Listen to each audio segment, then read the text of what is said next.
तुफैल, हुजूर पाक के बदन मुबारक जिस्म मुबारक के सदक़े व तुफैल, जैसे जैसे वक्त गुजरता जाता हुजूर की अजमतों के सदक़े वैसे वैसे उसका कद भी बढ़ता चला जाता।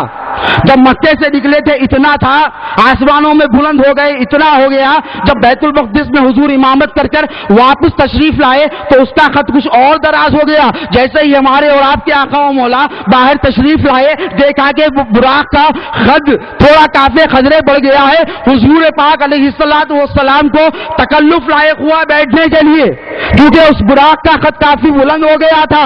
जिब्राइल अमीन ने कहा, या रसूल अल्लाह, ये पत्थर रखा हुआ है, आप एक काम कीजिए सरकार, इस पर अपने कदम मैमूनत रख दीजिए और बुराक पे तशरीफ फरमा हो जाइए। हमारे और आपके आका व मौला ने जिब्राइल अमीन अलैहिस्सलाम का मशवरा कबूल किया, उस पत्थर पर अपना कदम मुबारक रखा, बुराक पर तशरीफ फरमा हो गए, आसमानों में उड़ने लगे। क्या देखते हैं कि जिस पत्थर पर आका ने अपना कदम रखकर बुराक पर तशरीफ फरमाई की थी, वो पत्थर भी बुराक के साथ आसमानों में उड़ने लगा है।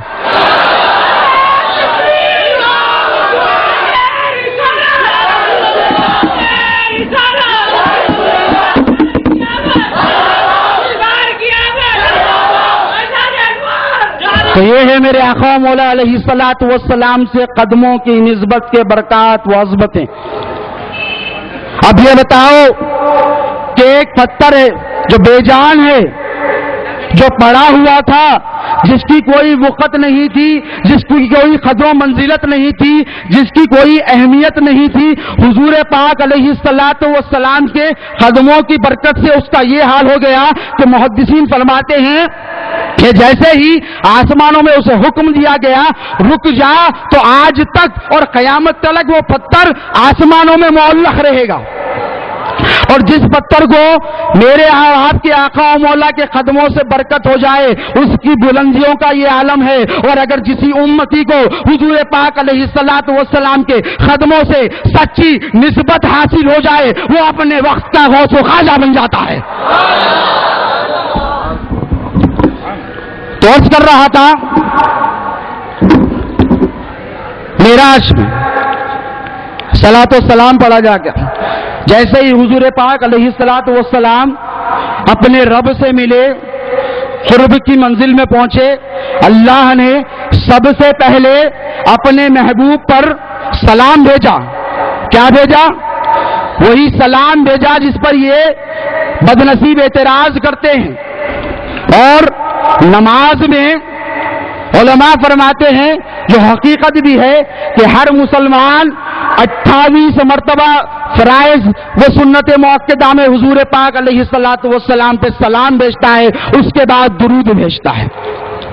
तो ये सलाम की अजमतें हैं, बरकतें हैं। इस जिम्मेदार स्टेज से उन एतराज करने वालों को इंतबाह दिया जाता है कि हुजूर पाक अलैहिस्सलातु वस्सलाम की शान अक़दस में या फिर मीलाद पाक मुस्तफ़ा की सजावटों पर, इन जश्नों पर एतराज को बंद कर दिया जाए, वगरना सिलसिला यही नहीं, हम जिब्राइल अमीन की सुन्नत पर ही इक्तिफा नहीं करेंगे, बल्कि एक और वाक़या अमीरुल मोमिनीन सैयदना फारूक आज़म रज़ी अल्लाह ताला अन्हु का सुनाकर इख्तिसार के साथ अपनी बात खत्म कर लूंगा। एक मर्तबा का वाक़या है कि हुजूर पाक अलैहिस्सलातु वस्सलाम की बारगाह बेकस पनाह में दो लोग हाजिर हुए, दोनों में झगड़ा हो गया। एक मुनाफिक था, आज हजारों हैं, अल्हम्दुलिल्लाह। कल भी उनकी तादाद कम थी, सहाबा की तादाद ज्यादा थी, आज भी हमारी तादाद ज्यादा है, उनकी तादाद कम है। मुनाफिक तारीख शाहिद है, हमेशा कम ही हुआ करते हैं। तो एक मुनाफिक जिसका नाम रिवायतों में बशीर आया है और एक यहूदी के दरमियान झगड़ा हो गया, लड़ाई हो गई, इख्तिलाफ हो गया। दोनों ने कहा चलो एक काम करते हैं। उस यहूदी ने कहा तुम्हारे नबी के पास जाकर फैसला करा लेते हैं, वो तो आदिल है, वो तो हाकिम है, वो तो सच्चा फैसला والے ہیں وہ تو امین ہے، تم کہتے ہو وہ تو رحمت للعالمین ہے. تو بات طے ہوئی دونوں کے دونوں. وہ منافق جو بظاہر حضور کا کلمہ پڑھتا تھا اور وہ جو یہودی تھا جسے حضور کی رسالت سے انکار تھا، حضور کی شان سے انکار تھا، دونوں مل کے حضور پاک علیہ الصلوۃ والسلام کی بارگاہ میں حاضر ہوئے، اپنا معاملہ پیش کیا. حضور نے بغور دونوں کی بات سنی. پھر جیسے ہی ساری بیانات ہوئے، حضور نے چونکہ وہ یہودی حق پر تھا، اللہ کے رسول صلی اللہ علیہ وسلم نے اس یہودی کے حق میں فیصلہ فرما دیا. ٹھیک ہے، لیکن منافقین کی تو عادت ہی ہوتی ہے، کلمہ پڑھ کر بھی اعتراضات کرتے ہیں، کلمہ پڑھ کر بھی شان کا انکار کرتے ہیں، کلمہ پڑھ کر بھی علم غیب کا انکار کرتے ہیں، کلمہ پڑھ کر بھی اختیارات کا انکار کرتے ہیں. اب جو آج کل کرنے والے ہیں ہو سکتا ہے وہ اس منافق کی ناجائز اولاد ہوں گے. تو اعتراض کرنے لگا. حضور پاک علیہ الصلوۃ والسلام نے فیصلہ فرما دیا. اس کو تشفی نہیں ہوئی، اس کو اطمینان حاصل نہیں ہوا، یہ بے چین و بے قرار رہا، مضطرب رہا، سمجھنے لگا کہ مجھے انصاف نہیں ملا معاذ اللہ. اور اس یہودی نے کہا چلو بھائی تمہارے نبی نے فیصلہ فرما دیا، بات جہاں کی وہاں ہو گئی، جو میرا حق تھا وہ مجھے مل گیا، اب اپنے اپنے گھر کو جاتے ہیں. کہنے لگا نہیں، مجھے نبی کا فیصلہ معاذ اللہ منظور نہیں.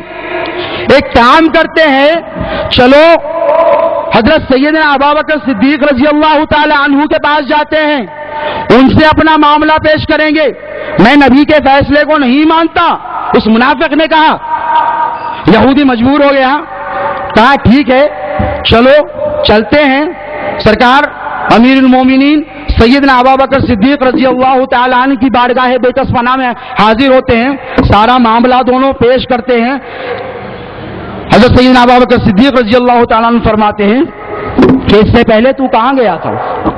تو کہنے لگتا ہے کہ اس سے پہلے میں نبی پاک علیہ الصلوۃ والسلام کی بارگاہ میں گیا تھا. تو سرکار سیدنا ابوبکر صدیق رضی اللہ تعالیٰ عنہ فرماتے ہیں کیا ہوا؟